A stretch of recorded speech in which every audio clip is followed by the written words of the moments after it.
जोहार साथियों, मैं मुकेश बिरुआ। झारखंड सरकार ने सुप्रीम कोर्ट में खनिजों पर रॉयल्टी वसूलने का अधिकार राज्य सरकारों को देने के बाद खनिजों पर 100 रुपये प्रति टन तक सेस लगाने का निर्णय लिया। राज्य सरकार ने खनिजों पर 50 रुपये से लेकर 100 रुपये प्रति टन की दर से सेस लगाने का फैसला किया है। इससे संबंधित विधेयक विधानसभा के मानसून सत्र में पेश किया जा रहा है। सरकार ने सेस लगाने का फैसला सुप्रीम कोर्ट द्वारा राज्यों को रॉयल्टी लगाने का अधिकार दिए जाने के बाद किया है। उल्लेखनीय है कि सुप्रीम कोर्ट ने सिविल अपील संख्या 4056 और 4064/1999 में यह फैसला सुनाया था। कोर्ट ने राज्यों को खनिजों वाली जमीन पर उपकर यानी कि सेस लगाने का अधिकार दिया। कोर्ट के इस फैसले के बाद राज्य सरकार ने झारखंड खनिज धारित भूमि उपकर विधेयक 2024 तैयार किया। सरकार द्वारा तैयार किए गए इस विधेयक में यह कहा गया कि इस सेस से मिलने वाली राशि को राज्य के विकास पर खर्च किया जाएगा।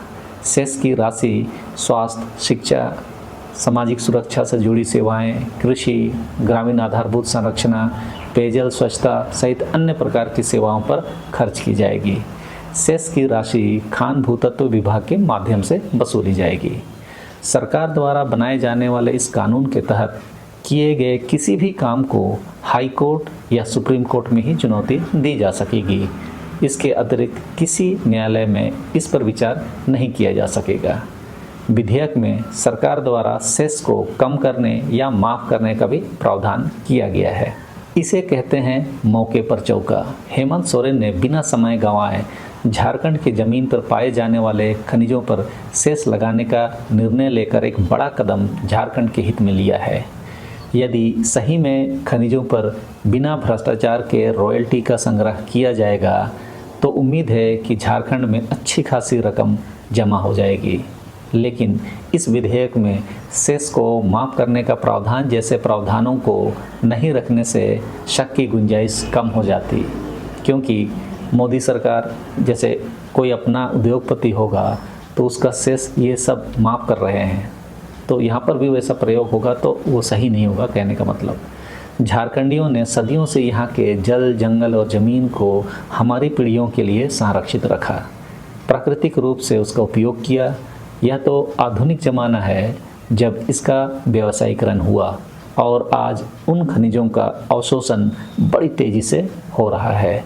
जिस खनिज को बनने में हजारों लाखों साल लगते हैं उसे अत्याधुनिक मशीनों के सहारे मिनटों में निकाल लिया जा रहा है।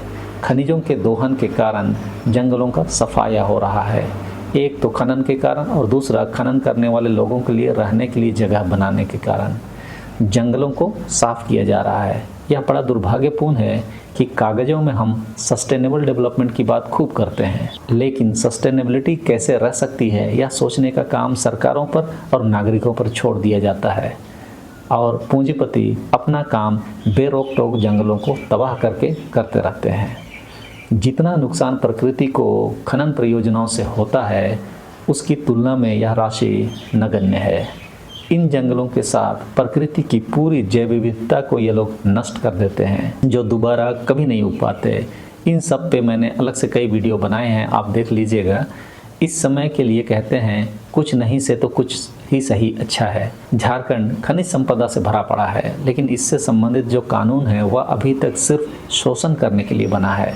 सामाजिक सुरक्षा और सामाजिक विकास के नाम पर उसमें कोई प्रावधान नहीं के बराबर किया गया है। MMDR एक्ट 1957 में मोदी सरकार ने खनिज के विकास के लिए प्रधानमंत्री खनिज क्षेत्र कल्याण योजना बनाई, जिसके आलोक में जिला स्तर पर डिस्ट्रिक्ट मिनरल फाउंडेशन ट्रस्ट यानी DMFT का गठन किया गया। DMFT फंड का इस्तेमाल आज के समय में स्थानीय नेता और प्रशासन के पदाधिकारी मिलकर लूट का अड्डा बनाए हुए हैं, जबकि नियमावली स्पष्ट करता है कि बिना ग्राम सभा के कोई भी योजना या परियोजना इस फंड से इस्तेमाल नहीं की जा सकती है। लेकिन 5-7 आदमी का हस्ताक्षर लेके ये लोग बड़ी बड़ी राशियां निकाल ले रहे हैं। खनिज क्षेत्रों के विकास के बदले शहरी क्षेत्रों में पैसा बेरोक टोक लगाया जा रहा है। मैं यह इशारा करना चाह रहा हूँ कि खनिजों पर जो रॉयल्टी अभी झारखंड सरकार लगाना चाह रही है उसका भी कहीं यही हश्र तो नहीं होगा।